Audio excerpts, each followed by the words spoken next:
आत्म संयम, तपस्या, पवित्रता, सहिष्णुता, सत्यनिष्ठा, ज्ञान, विज्ञान तथा धार्मिकता, ये सारे स्वाभाविक गुण हैं जिनके द्वारा ब्राह्मण कर्म करते हैं। तो यहाँ पर ये बात भगवान कृष्ण बता रहे हैं, ब्राह्मण जो है उनके स्वाभाविक गुण, स्वभाव से ही उनका ये गुण होता है कि वो शांति प्रिय होता है,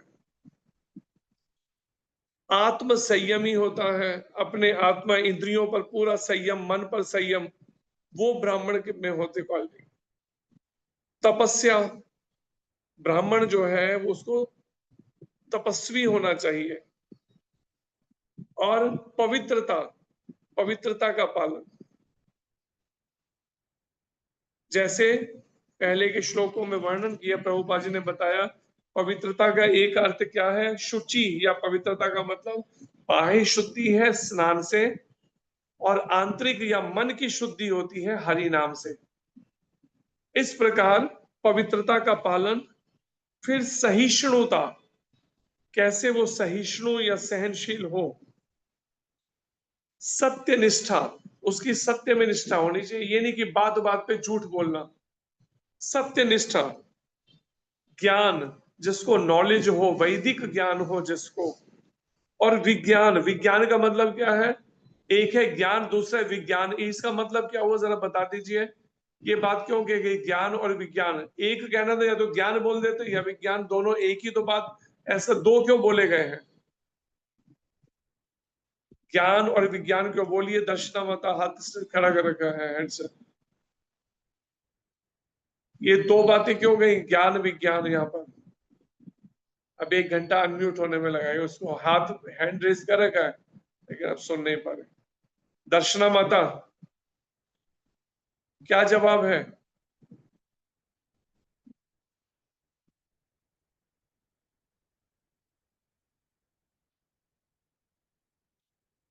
ऐसी खाली हाथ खड़ा करके रखा हुआ है, आंसर कोई नहीं, खाली हाथ खड़ा किया हुआ फालतू। बोलिए सलिश जी, ज्ञान और विज्ञान एक बात दो बार क्यों बोला गया ऐसे। हरे कृष्णा प्रभु जी, धन्यवाद प्रणाम। हरे कृष्ण जी। प्रभु जी, विज्ञान मतलब कि ज्ञान का प्रैक्टिकल एप्लीकेशन, जो मतलब ज्ञान हमने पढ़ा तो उसका मतलब ज्ञान प्रैक्टिकल। विज्ञान सहितम, ज्ञान का अर्थ है जो वैदिक ज्ञान है, जो वेदों में वर्णित है, या वैदिक ग्रंथों का सार गीता और भागवत में जो वर्णित। लेकिन विज्ञान का मतलब एक तरह से कैसे अप्लाइड साइंस, जो व्यवहारिक रूप में जीवन में उतारा गया हो, उसको कहा जी जाता है विज्ञान। तो यहाँ पर भगवान कृष्ण जो बता रहे हैं, ब्राह्मण को खाली ज्ञानी नहीं होना चाहिए, ज्ञान के साथ विज्ञान भी होना चाहिए, अर्थात जीवन में आचरण में ले और फिर दूसरों को सिखाए। ये नहीं कि रट्टा तो बहुत, प्रवचन बहुत सुंदर करते हैं लेकिन आचरण कुछ और ही है। जैसे अभी किसी का फोन आया तो उन्होंने क्या कहा, उन्होंने कहा हाँ मेरे को दीक्षा तो लेनी है लेकिन मैं उठती 5:45 हूँ। मैं हो गई दीक्षा पूरी, 5:45 बिस्तर छोड़ रहे तो दीक्षा कैसे हो गई, ब्रह्म मुहूर्त सोने में ही निकाल दिया सारा। तो यहाँ पर यही बात को भगवान कृष्ण जो है बता रहे हैं, आचरण भी होना चाहिए, ज्ञान विज्ञान, फिर धार्मिकता। जो वैदिक शास्त्रों में जिस तरह की मर्यादित या जिस तरह का जीवन जीने की शैली बताई गई है मनुष्यों के लिए, या खासकर ब्राह्मणों के लिए, वो धार्मिकता भी होनी चाहिए उसमें। धर्म के अनुसार आचरण होना चाहिए, ये नहीं कि धर्म अर्थात शास्त्र में, वैदिक शास्त्रों में जो वर्णित है, ये नहीं कि मन मर्जी का आचरण करें और कहें हम तो धर्म पर चल। ये सारे स्वाभाविक गुण हैं ब्राह्मण के, जिनके द्वारा ब्राह्मण कर्म करते हैं। आगे फिर भगवान कृष्ण कहते हैं, क्षत्रियों के स्वाभाविक गुण क्या है, वीरता, शक्ति, संकल्प, दक्षता, युद्ध में धैर्य, उदारता तथा नेतृत्व, ये सारे क्षत्रिय के स्वाभाविक गुण हैं क्षत्रियों के। क्षत्रिय का मतलब ही है जो वीरता का मतलब वीर हो, अगर अपने देश की प्रजा की रक्षा के लिए वो वीरता के साथ उसको युद्ध भी लड़ने पड़े तो वो लड़े। शक्ति हो जिसके, संकल्प हो जिसका दृढ़ संकल्प हो, दक्ष हो जो किसी भी कार्य को करने में बड़ा निपुण हो, दक्ष का मतलब निपुण, युद्ध में बड़े धैर्य को धारण करे, ये नहीं कि थोड़ी सी परिस्थिति आई और विचलित हो गए, युद्ध को पूरे धैर्य के साथ करे, उदारता, उदार हृदय हो, भले युद्ध लड़ना पड़े लेकिन हाँ अगर किसी ने शरणागति ले ली, अगर सरेंडर कर दिया तो उस पर दया भी दिखाए, उसको उदार। लेकिन कई बार कई लोग इसका दुरुपयोग करते हैं, वो गलत है। जैसे एक आता है ना हमारी हिस्ट्री में, पृथ्वीराज चौहान से उन्होंने किसको हराया था? मोहम्मद गौरी को। गौरी थे कोई और थे, याद है किसी को? पृथ्वीराज चौहान, गोकुलानंद जी प्रणाम। हाँ हरे जी, कृष्णा गुरु जी। हरे कृष्ण। प्रिया जयचंद, जयचंद को हराया था। जयचंद तो उनका वो तो प्रश्न क्या कर रहा हूँ, निशा माता। मोहम्मद हरे गौरी। कृष्णा प्रभु जी। प्रभु हाँ जी जी, मोहम्मद गौरी तो उसको कितनी बार हराया और हर बार वो चालाकी से उनके पैर पकड़ लेता था उनसे और ये छोड़ देते थे। लेकिन जब एक बार पृथ्वीराज चौहान जब हारा तो परिणाम उसने एक बार भी नहीं छोड़ा, उसी समय उसकी आंखें निकाल ली और उसके बाद में उसका वो करवा दिया बात। तो वो गलत है। ठीक है दया दिखाए, लेकिन दया तब दिखाए जब वो सरलता से अगर अपनी गलती को, दोष को मानता हो, पश्चाताप करता हो। लेकिन अगर कोई चालाकी दिखा रहा है एक बार दो बार, आप हर बार उसे क्षमा करते हैं तो परिणाम उसका दंड तो भुगतना पड़ेगा भाई। आपको अगर कोई मूर्ख बनाता है इस तरह से और आप उस पर दया दिखा देते फिर, तो यहाँ पर यही बात को, क्षत्रिय उदार तो हो लेकिन उदार के साथ विवेकशील भी, बुद्धि भी के साथ काम लेना है। अगर कोई गलत तरीके से उनकी उदारता का दुरुपयोग करना चाहे, मिसयूज, तो उसको क्षमा नहीं किया करना चाहिए क्षत्रिय को, उसको दंडित ही करना चाहिए। जैसे इसके हुआ गांधी जी के टाइम क्या हुआ तमाशा, उस समय में सामने वाले अगर काट रहे हैं, कत्लेआम कर रहे हैं, तो परिणाम में उसको कोई वो नहीं करे। लेकिन अगर हिंदू कुछ ऐसा करे तो गांधी जी हाथ जोड़ के दरवाजे पे पहुंच जाते हैं उनके, नहीं नहीं ये मेरे हमारे भाई हैं, इनको मत मारिए। और जब हिंदू काटे जा रहे हैं उस समय भाई नहीं रहे, ये सोच ठीक नहीं है। और हिंदू भी बातों में आ गए और परिणाम देखिए, बंटवारा क्या हुआ, 30 लाख लोग काटे गए हिंदू। तो यहाँ पर ये बात समझनी है, क्षत्रिय कोई स्वाभाविक गुण है, उसमें वीरता, शक्ति, संकल्प, दक्षता, युद्ध में धैर्य, उदारता और नेतृत्व करने की क्वालिटी होनी चाहिए उसके अंदर। ये गुण होना चाहिए नेतृत्व करने का। जैसे अभी के समय ये कर रहे हैं ना नेतृत्व, जैसे मोदी कर रहा है, मोदी जी कैसे नेतृत्व कर रहे हैं देश का पूरे विश्व भर में, ये क्षत्रिय की क्वालिटी जैसी है। लेकिन साथ में उदार भी है, सब चीजों को पहला। तो बचपन से प्रैक्टिस करने पे तब होता है एकदम ना। इन्होंने बचपन से उस तरह की प्रैक्टिस की है, भगवत गीता को पढ़ा और उसको, इस श्रीमद् भागवत को पढ़ा, महाभारत को पढ़ा, उन सबको, और इस समय प्रैक्टिकल कर रहे हैं उसको, विज्ञान व्यवहारिक रूप दे रहे हैं। तो यहाँ पर ये क्षत्रियों के स्वाभाविक गुण भगवान कृष्ण बता रहे हैं। और उसके बाद वैश्य के लिए बताया है कृषि करना, खेती बाड़ी करना, गौ रक्षा करना, गौ माताओं की रक्षा, तथा व्यापार वैश्यों के स्वाभाविक कर्म है। और व्यापार करना, बिजनेस करना वैश्यों के स्वाभाविक कर्म है। और शूद्रों का कर्म है श्रम तथा अन्यों की सेवा करना। एक मजदूरी करना शूद्र का काम है, और ब्राह्मण, क्षत्रिय, वैश्य तीनों वर्णों की सेवा करना, ये शूद्र का कर्म है। तो ये बात भगवान कृष्ण बता रहे हैं ब्राह्मण को।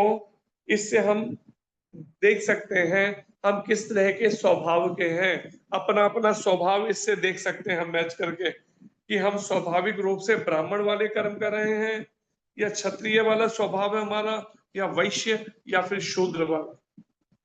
लेकिन आजकल की सरकारें क्या चाहती हैं, सभी को शूद्र बनाना चाहती हैं।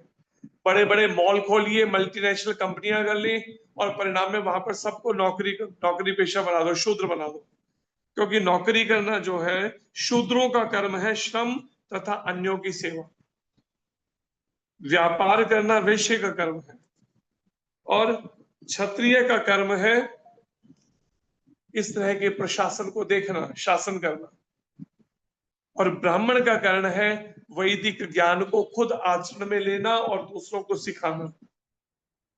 इससे हम देख सकते हैं हम किस तरह के कर्मों में लगे हैं, उसके अनुसार ही हमारी समझ धीरे धीरे धीरे धीरे वैसी ही बुद्धि बनती चली जाएगी, वैसी ही समझ बन जाएगी। इसलिए इस बात को विचार करना चाहिए, समझना चाहिए इस बात को। और भगवत प्राप्ति करने के लिए तो इन चारों स्थितियों से ऊपर उठना पड़ेगा, चारों वर्णों वाले स्वभावों से। क्योंकि वैष्णव जो है ना शूद्र, ना वैश्य, ना क्षत्रिय, ना ब्राह्मण, इन चारों से ऊपर है। लेकिन इन चारों को भी जो अभी भक्ति में अगर मान लिया कोई नहीं भी लगे हो, अपने अपने स्वभाव को भगवान कृष्ण की सेवा में लगा सकते हैं। जैसे ब्राह्मण जो है वो वैदिक ज्ञान का पहले खुद आचरण में लेके अध्ययन करके और फिर दूसरों में उसको प्रचार करने में लगा सकता है, इस वैदिक ज्ञान का, विद्या का। क्षत्रिय जो है मंदिर के अंदर वो देख सकता है सेवाएं इस तरह की, सब ठीक से मैनेजमेंट चले, वो मैनेजमेंट के कार्य देख सकता है। वैश्य जो है कैसे मंदिर के लिए भगवान की सेवाओं में फंड रेजिंग की जाए, वो कार्य देख सकता है। और जो शूद्र स्वभाव का है वो मंदिर में साफ सुथरा क्लीनिंग और ये सब करके अपने इन तरीके से भगवान कृष्ण की सेवा में लगकर कृष्ण भावना से भावित हो सकते हैं या कृष्ण प्रेम प्राप्त कर सकते हैं। इस तरीके से ये बात यहाँ पर समझाई जा रही है। और इसके बाद 45वां श्लोक सभी दोहराइए। स्वई स्वई कर्मण्य अभिरतः स्वे स्वे कर्मणे अभिरता सिद्धिं लभते नरः संसिद्धिं लभते नरः स्वकर्मनिरतः सिद्धिं स्वकर्मनिरतः सिद्धिं यथा विन्दति तत्क्षणु। यथा विद्धि पढ़िए हेतल माता।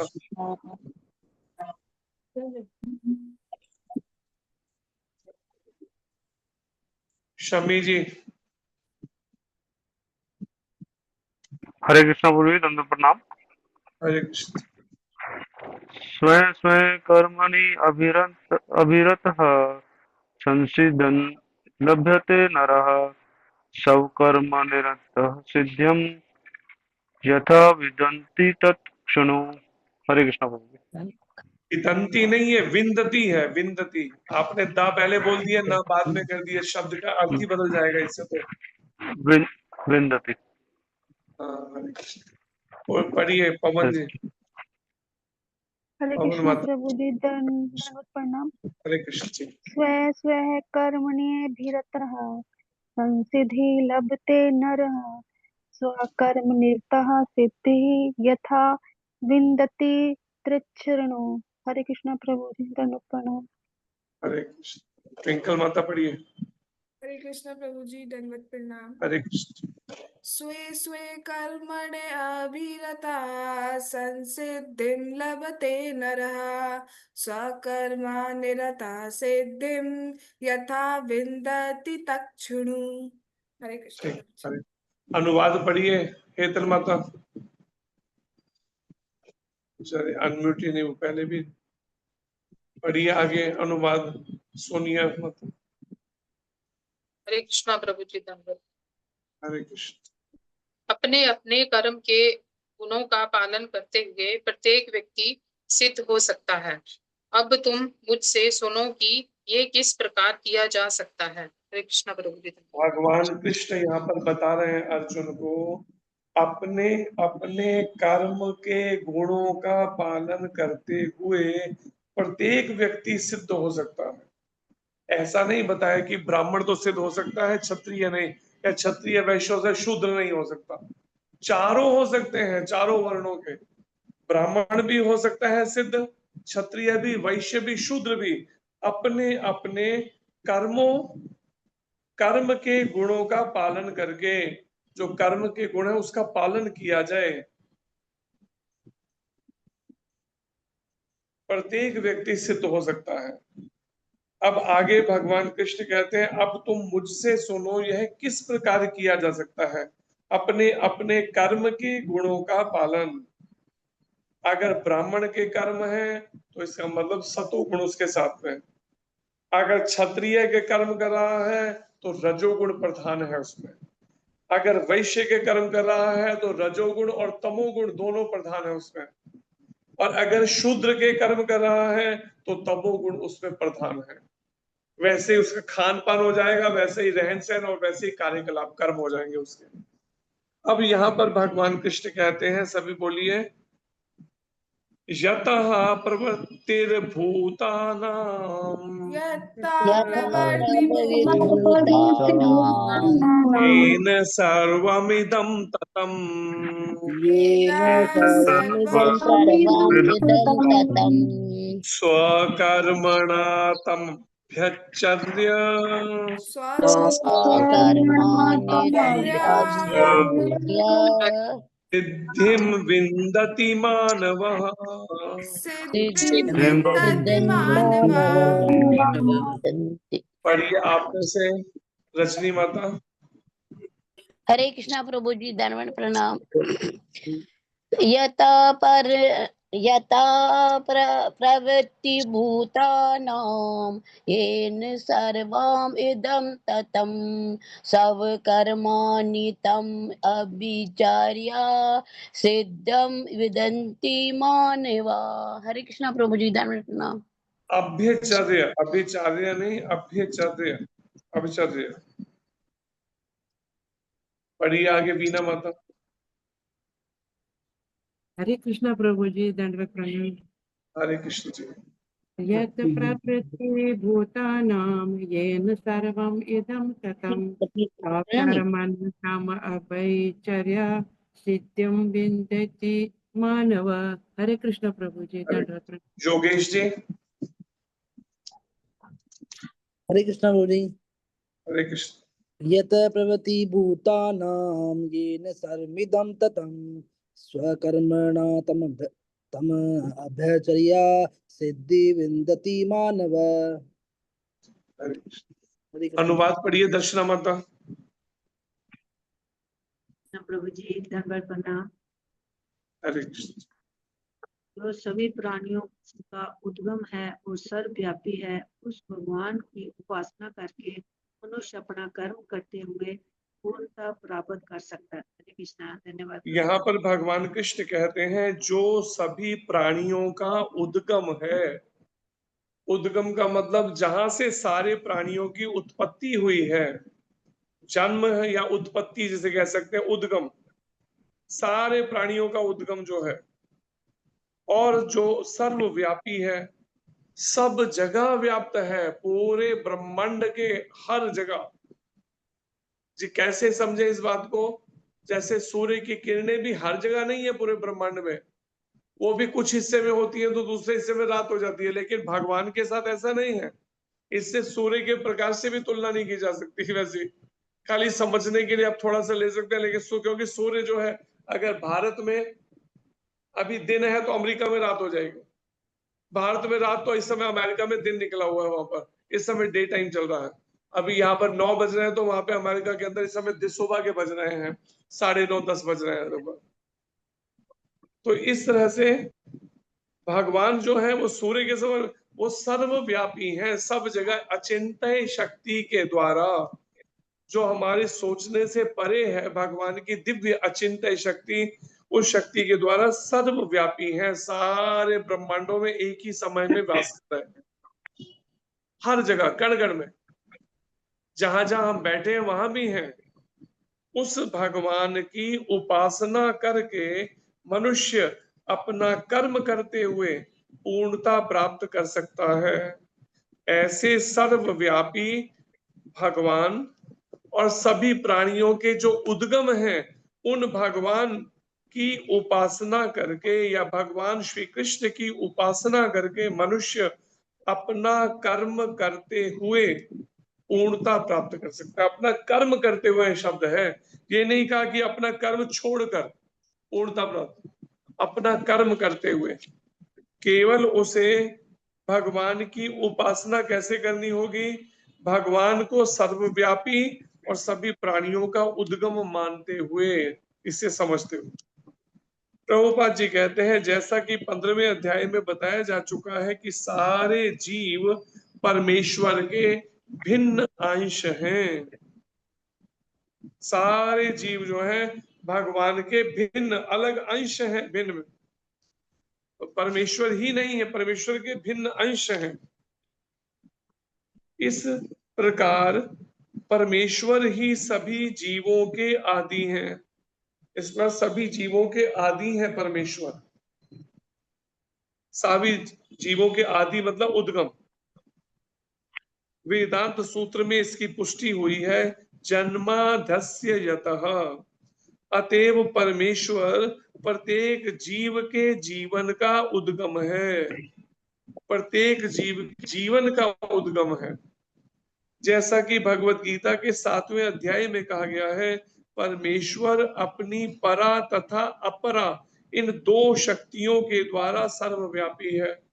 ये बात विचारने समझने वाली है कि परमेश्वर कैसे सब जगह व्याप्त है एक ही समय में सारे ब्रह्मांडों में, अपनी इस परा और अपरा इन दो शक्तियों के द्वारा।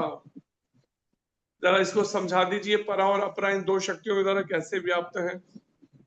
बोल दीजिए, बताइए कैसे व्याप्त है? परमेश्वर अपनी परा तथा अपरा इन दो शक्तियों के द्वारा सर्वव्यापी हैं। कैसे सर्वव्यापी हैं इन दो शक्तियों के द्वारा? समझाइए, बोलिए।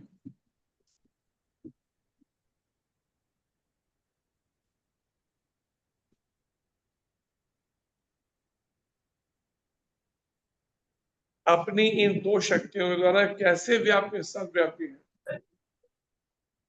कैसे समझे इस बात को?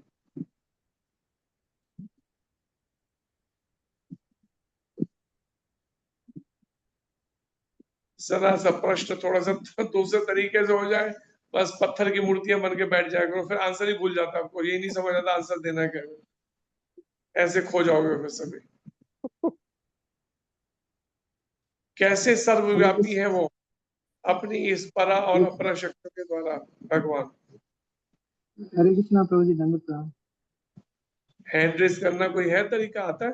कैसे करते हैं हैंड रेस?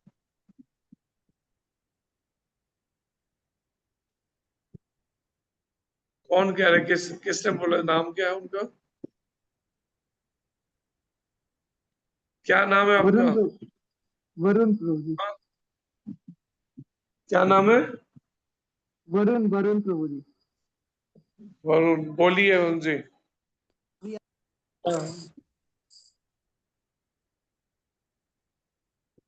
क्या आंसर है बताइए। Prabhu ji, living thing and non living thing, पराशक्ति।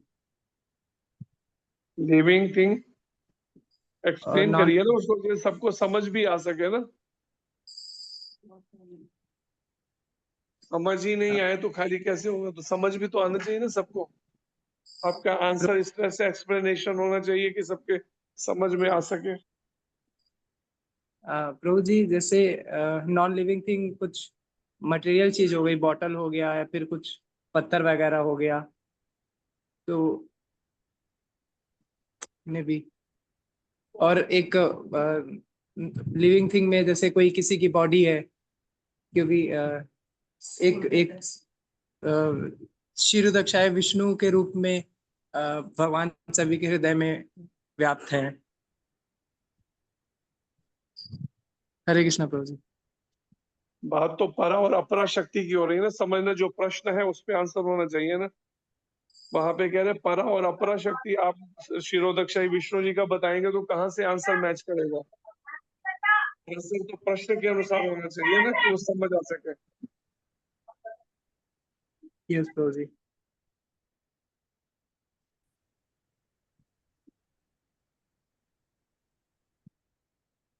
बोलिए मंजुला माता।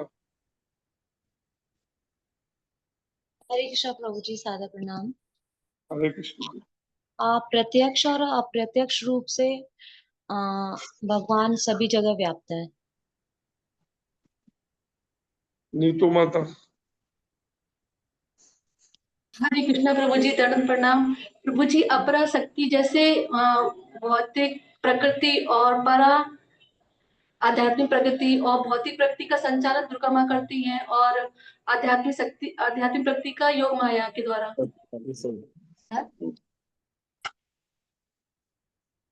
वो करती हैं, लेकिन प्रश्न क्या है, भगवान सर्वव्यापी इनके माध्यम से कैसे सर्वव्यापी है, ये बात समझाइए ना, एक्सप्लेन उस तरह से करिए ना जो प्रश्न है। बात हो रही है भगवान सर्वव्यापी है, तो वो बताइए सर्वव्यापी कैसे है, ये बात एक्सप्लेन करिए आगे। बोलिए अर्चना माता, या और कौन है आंसर देने वाला? बोलिए सुनीता माता। हरे कृष्ण प्रभु जी, धर्म प्रणाम। हरे प्रभु कृष्ण। जी, परा आध्यात्मिक ज्ञान हो गया जो अब भगवान जी की है ना, तो अपरा मैं तो ऐसे निम्न ज्ञान जैसे छोटे है ना, पवन जैसे माता। पवन माता। हरे कृष्णा प्रभु जी, दंड प्रणाम। हरे प्रभु जी, कृष्ण ऐसे पराशक्ति आध्यात्मिक में शक्ति हो गई और अपराशक्ति भौतिक मतलब प्राकृतिक, जैसे भगवान अंश रूप में सारे जगत में विद्यमान है। हरि बोल। भगवान अंश रूप में विद्यमान, ये अंश रूप कौन सा है? अंश रूप में विद्यमान है, जैसे कहते हैं ना, भगवान आत्मा के रूप में परमात्मा है। हाँ जी। बोलिए सर्वमंगला माता। हरे कृष्णा प्रभु जी। हाँ प्रभु जी, हरे परा कृष्ण जी। प्रकृति जीवात्मा है, और जो अपरा प्रकृति है वो शरीर, भौतिक शरीर। फिर प्रश्न क्या है? कोई प्रश्न भी सुन रहा है? ये सब आंसर ही आंसर दिए चले जा रहे हो। प्रश्न मैं क्या कर रहा हूँ, बार बार बता भी रहा हूँ प्रश्न क्या कर रहा हूँ। मेरा प्रश्न है भगवान परा और अपरा शक्तियों के द्वारा सर्वव्यापी कैसे हैं, सर्वव्यापी कैसे हैं, वो बात तो बताई नहीं जा रही, अपना आधे आधे कुछ और ही आंसर दिए चले जा रहे हो। जीव आत्मा परमात्मा, आत्मा परमात्मा। जीवात्मा परमात्मा, तो फिर परा अपरा शक्ति कहाँ चली गई? तो मतलब प्रश्न को ही नहीं समझ रहे और आंसर दिए जा रहे हो। भौतिक प्रकृति शक्तिमती माता।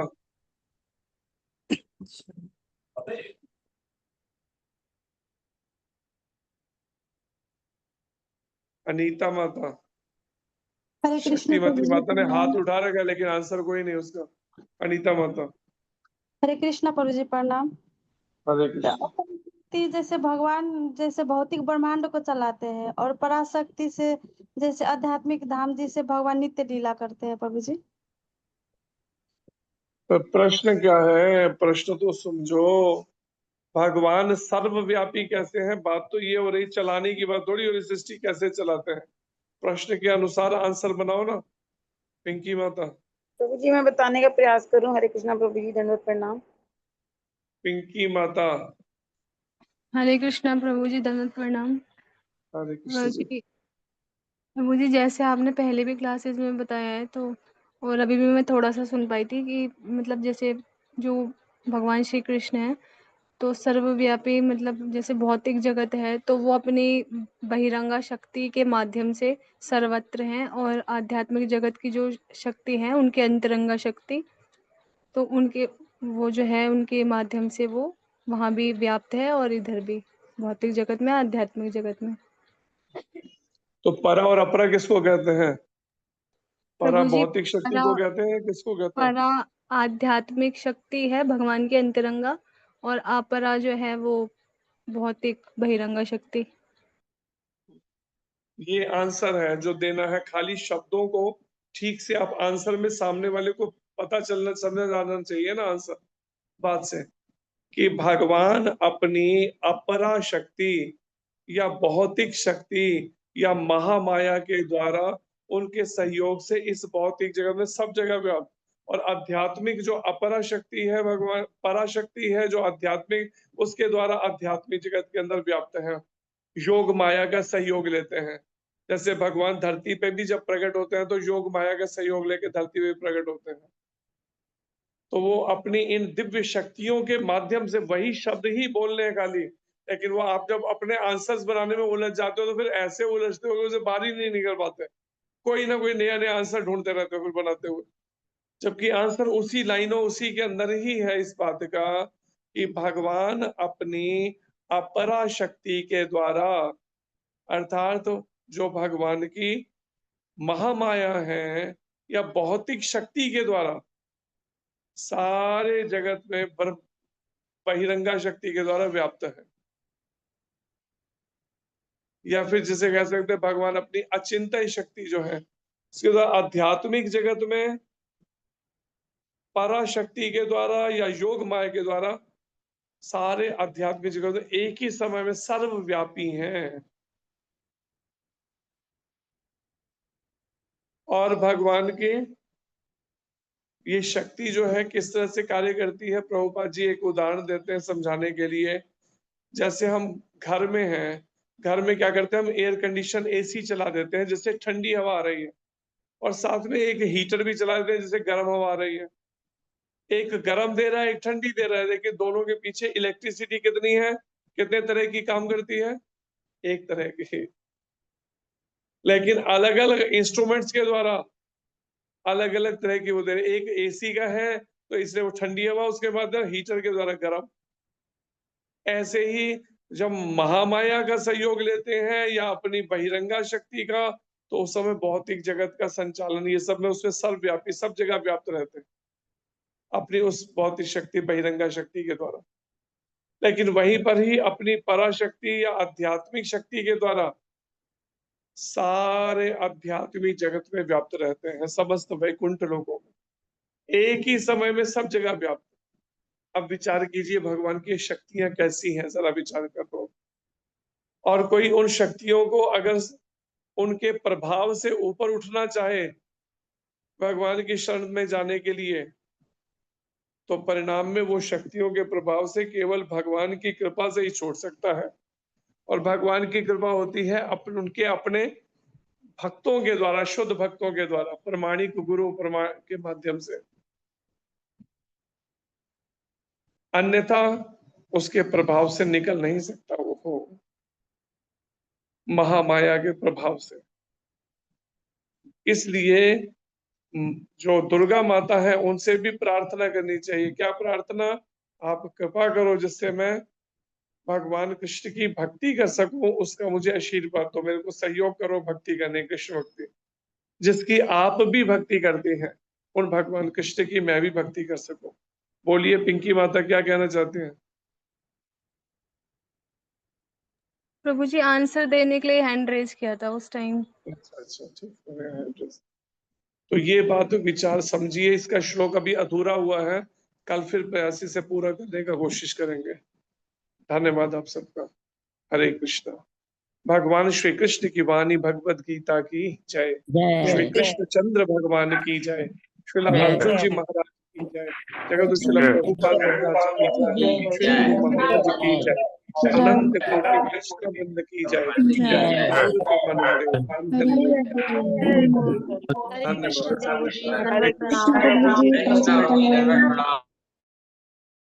धन्यवाद प्रभु जी आपका। हरे कृष्ण जी। प्रभु जी एक प्रश्न है कि एक माता जी पूछ रही है कि जैसे अभी नवरात्रे चल रहे हैं या कोई और भी ओकेजन होता है तो उसमें फैमिली है तो रिश्तेदारों के यहाँ जाना पड़ता है, और ऐसे में वो तो भोग लगा हुआ वहां पर प्रसाद नहीं होता, तो ऐसे में क्या किया जाए? क्योंकि हर बार बहाना भी नहीं बना सकते कि पेट दर्द हो रहा है या अभी मैं नहीं खाना चाहती या जो भी है, तो ऐसी कंडीशन में क्या करना चाहिए फिर? उसमें फिर ये कर सकते हैं, बिना प्याज लहसुन वाली जो चीजें हैं वो अलग से प्लेट में पहले निकाल लीजिए। सबसे पहले लेके भगवान को मन ही मन भोग लगाइए, प्रार्थना करके और फिर प्रसाद रूप में ले लीजिएगा। ऐसा फिर करिए बीच का रास्ता। कुछ आइटम तो होते होंगे ऐसे जिसमें प्याज लहसुन नहीं डलता हो, तो वो वाले आइटम पहले निकाल लीजिए। अगर झूठे हाथ प्रभु वो जी लोग लगाए बर्तनों को, उससे पहले निकाल लीजिए। ये फिर तरीका करिए।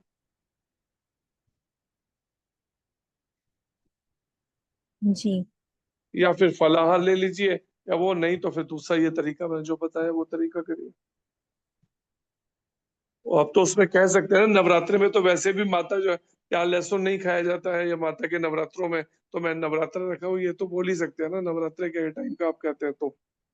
और बाकी दिनों में जो तरीका मैंने बताया वो फिर उस परिस्थिति में इमरजेंसी में कर सकते हैं। बिना प्याज लहसुन वाली चीजें ही लीजिए आप, उनमें सेलेक्ट करके। और झूठे हाथ लगे उनके पहले ले लीजिए, भोग लगाइए पहले मन ही मन प्रार्थना करके, फिर प्रसाद रुपए ले लीजिए। हरे कृष्ण। जी धन्यवाद प्रभु जी। किसी और का कोई प्रश्न है तो वो हैंड रेज कर सकते हैं।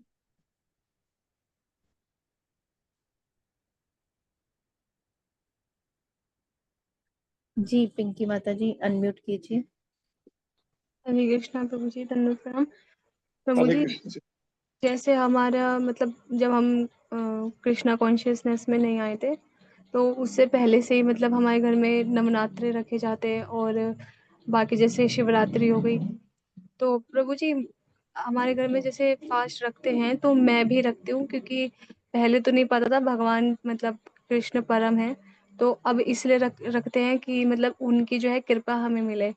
तो हम मतलब भौतिक चीज़ों के लिए तो नहीं रखते, बस इसलिए रखते हैं कि मतलब हमारी श्रद्धा गुरु महाराज जी में बढ़े, और प्रभुपाद जी में, और कृष्णा कॉन्शियसनेस में। तो इस माइंडसेट से प्रभु जी मैं फास्ट रखती हूँ, चाहे वो शिवरात्रि का हो या नवरात्रि का। तो प्रभु जी ऐसे क्या गुरु वाणी के हम अपराध कर रहे हैं, अवहेलना कर रहे हैं क्या, या वो सही है, हम कर सकते हैं? हाँ नहीं, उसमें खाली व्रत रखने के, उनसे प्रार्थना भी करो ना इस बात की जो आप बोल रहे हैं कि मुझे गुरु चरणों में या गुरु गौरांग राधा कृष्ण की भक्ति प्राप्त हो या उनकी सेवा प्राप्त हो, वो प्रार्थना भी करो। उसमें कोई अवहेलना नहीं है, उनसे प्रार्थना करो उस परिस्थिति में। लेकिन जब आगे अपने आप धीरे धीरे परिस्थितियां बदल जाएंगे तो तब फिर वो वाला स्टेप करना जो भगवान ने दिखाया ही है विराट रूप के अंदर। जब हम एकादशी रखते हैं तो उस समय सारे व्रतों की पूर्णता हो जाती है, लेकिन अगर समय काल परिस्थिति ऐसी है कि आपका मन अभी चाहता है तो उनसे यही प्रार्थना करते हुए रखो शिवरात्रि और वो नवरात्रों को व्रत, कि उनके माध्यम से उनसे आशीर्वाद लेके कृष्ण प्रेम मुझे प्राप्त हो सके, ऐसी उनसे प्रार्थना करते हुए रखो, शिव जी से और दुर्गा माता से।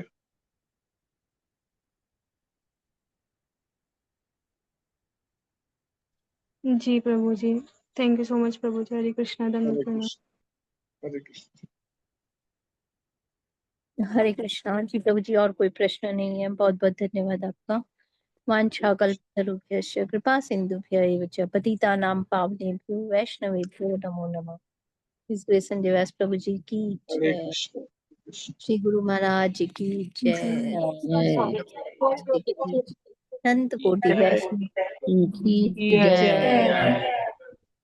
हरि हरे कृष्णा प्रभु जी। हरे कृष्णा प्रभु जी, दंडवत प्रणाम। कृष्णा प्रभु जी, धन्यवाद प्रणाम। हरे कृष्णा प्रभु जी, प्रणाम। प्रणाम। हरे कृष्ण जी। हरे कृष्णा प्रभु जी, सादर प्रणाम। हरे कृष्ण। हरे कृष्ण।